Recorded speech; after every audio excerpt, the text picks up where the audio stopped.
Hello friends, मेरा नाम advocate मोहित गुप्ता है। आज हम डिस्कस कर रहे हैं न्यू इनकम टैक्स बिल 2025। 1 फरवरी को during the budget speech finance minister ने इंडिकेशन दे दिया था कि नेक्स्ट वीक में इनकम टैक्स का नया बिल पार्लियामेंट में वो ले डाउन करेंगे और इनकम टैक्स का नया बिल 13 फरवरी 2025 को फाइनेंस मिनिस्टर ने पार्लियामेंट में इंट्रोड्यूस किया। उसकी कुछ बेसिक हाइलाइट्स हम डिस्कस करेंगे, लेकिन आज हम 14 फरवरी को जब वीडियो बना रहे हैं तो एक दिन के अंदर ही 50 के आसपास अमेंडमेंट्स फाइनेंस बिल 2025 में प्रपोज की है फाइनेंस मिनिस्ट्री ने, और वो पार्लियामेंट में लोकसभा में जो है ना उनको भी ले डाउन किया है। ये बिल्कुल भी पॉजिटिव इंडिकेशन नहीं है। जब आप बिल लेके आए और अगले दिन ही 50 अमेंडमेंट अगर आप प्रपोज कर रहे हैं तो इसका मतलब आपको पहले से पता था कि बिल में गलतियां हैं और आपने गलतियों वाले बिल को जल्दबाजी में पार्लियामेंट में ले डाउन कर दिया।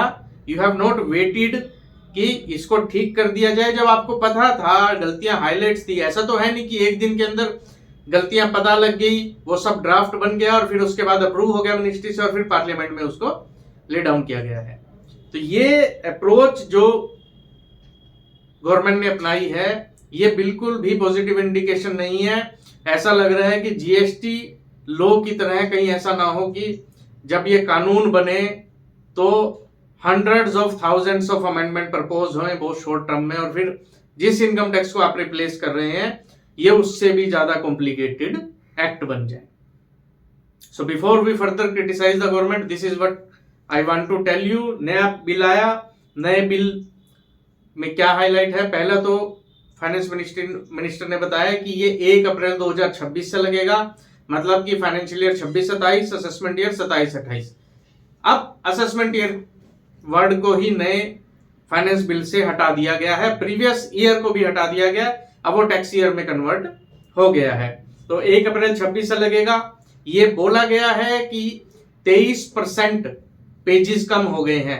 नए बिल में 622 पेज हैं। अगर हम इनकम टैक्स एक्ट आज देखते हैं, फाइनेंस एक्ट 2024 के अमेंडमेंट के साथ, तो वो 801 पेजों का है। तो ये बोला गया है कि more than 20% of pages reduce हो गए हैं।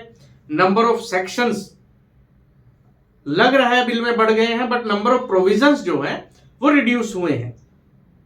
इनिशियल जो बिल अभी इंट्रोड्यूस हुआ है, टैक्स ईयर का कॉन्सेप्ट आ गया है, असेसमेंट ईयर प्रीवियस ईयर को हटा दिया गया है। देन इसके बाद छोटे छोटे कस्टमाइज चेंजेस हैं जो प्रिजम्पटिव टैक्सेशन के लिए 44 AD की जगह सेक्शन 58 जो है वो इंट्रोड्यूस किया गया है।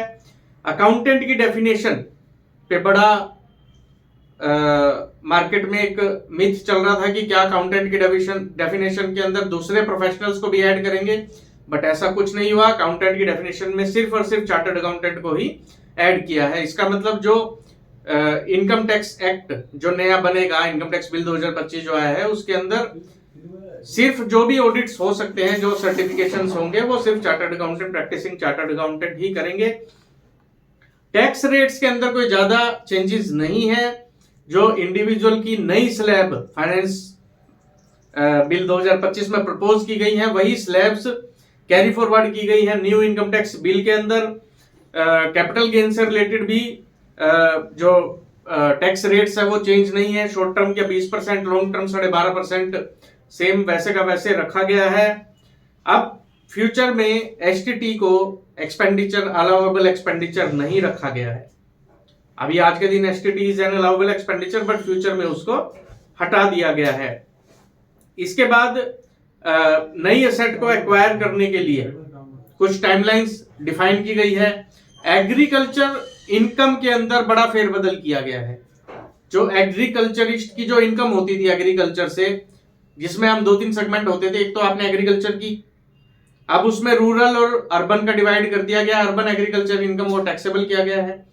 सॉरी, अब अगर आप एग्रीकल्चर इनकम करते हैं तो रूरल अर्बन में कोई डिवाइड नहीं है, लेकिन अगर आप लैंड लीज पे देते हैं एग्रीकल्चर के लिए तो उसमें रूरल अर्बन का डिवाइड है। हस्बेंड्री को अब एग्रीकल्चर से बाहर कर दिया गया है।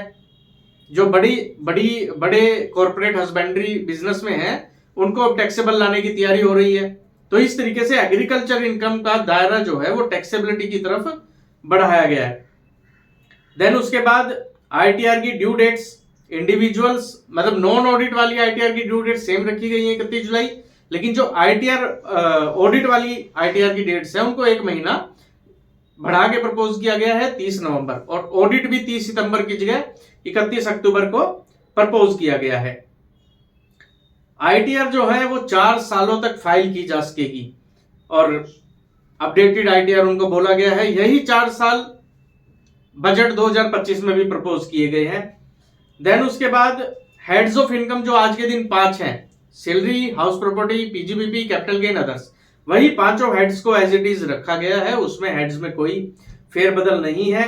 एग्जेम्पशन जो पहले एक सेक्शन होता था सेक्शन 10, अब उसके लिए एक सेपरेट चैप्टर डिवाइड कर दिया गया है। टीडीएस का जो प्रोविजन है वो भी एक सेपरेट चैप्टर में आ गया है, लेकिन मोटा मोटी टीडीएस के प्रोविजन सेम ही हैं और थोड़ा सा सिंप्लीफाई उसमें करने की कोशिश की है। देन उसके बाद जो डिडक्शंस आपको मिलती हैं वो डिडक्शंस ऑलमोस्ट सेम सी ही रखी हैं, लेकिन जो कॉर्पोरेट डिडक्शन आपको मिलती हैं उनमें सनसेट क्लोजेस चेंज किए गए हैं। देन उसके बाद जो सेक्टोरल डिडक्शंस आपको मिलती थी उसमें ज्यादा चेंज नहीं है।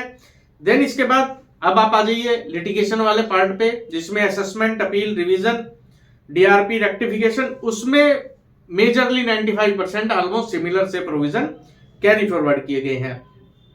इसके अलावा कुछ बात कर लेते हैं नेताओं के एंगल से। नेताओं को जो डेली और कंस्टिट्यूएंसी अलाउंस मिलता है वो अभी भी टैक्स फ्री है। एमपीज एंड एमएलए को जो मिलता है, पॉलिटिकल पार्टीज को जो डोनेशन मिलती है वो भी सारी की सारी टैक्स फ्री है। तो ये एक मेजर जो हाईलाइट है वो न्यू फाइनेंस बिल की है, लेकिन उससे ज्यादा बड़ी हाईलाइट ये है कि अगले दिन ही 50 अमेंडमेंट सरकार ने खुद प्रपोज कर दिए हैं। इस बिल को हम पढ़ेंगे, इसको एनालाइज करेंगे, डिटेल्ड एनालाइज करेंगे, कंपैरिजन भी आपके लिए लेके आएंगे। आपसे रिक्वेस्ट है हमारे चैनल को सब्सक्राइब कीजिए, वीडियो को शेयर कीजिए, वीडियो को लाइक कीजिए। Thank you.